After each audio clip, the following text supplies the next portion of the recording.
Mensageiro Hayad, Hayad, mensageiro. Já fizeram tudo pra me fazer parar, já tentaram pra fazer me convencer a não andar.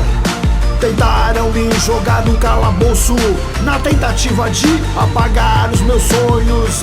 Um dia o sonho que sonhei.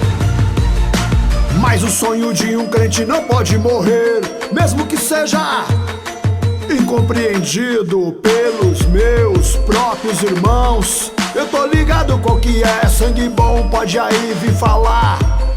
Fala o que quiser, não tente me obrigar a ficar sozinho, mas Deus garante o meu caminho.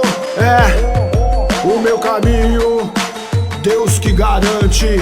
Olha eu aqui, ninguém vai me impedir de receber a vitória, pois Deus está nessa história. Ele me escolheu, Ele escreveu a minha vida, a minha vitória. O inimigo quer derrubar, quer me parar, mas eu estou aqui, eu estou aqui. Olha aí, inimigo, eu estou aqui. O inimigo até pensou que já era o meu fim, o meu fim. Espalhou pra todo mundo que eu tinha morrido. Como assim? Como assim? Mas pra sua vergonha, olha eu aqui, olha eu aqui. Mensageiro Hayad, mensageiro Hayad, até o fim. Quanto mais o tempo passa, pra mim é importante. Fico longe da miséria, da desgraça, junto com Deus, confio em Deus. Só Deus, só Ele me tirou da lama. Só Ele põe paz no meu lar, na minha família, no meu sono, na minha cama. Qualquer tempestade não vai me destruir. Mesmo assim, como assim? Se eu estiver esquecido pelos meus irmãos, eu tenho Deus no coração que preparou a minha vida.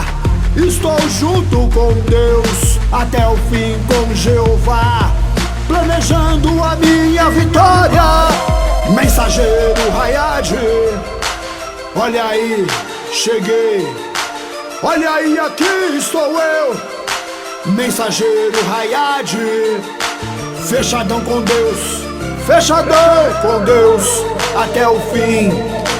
Olha aqui, quem não acreditou em mim.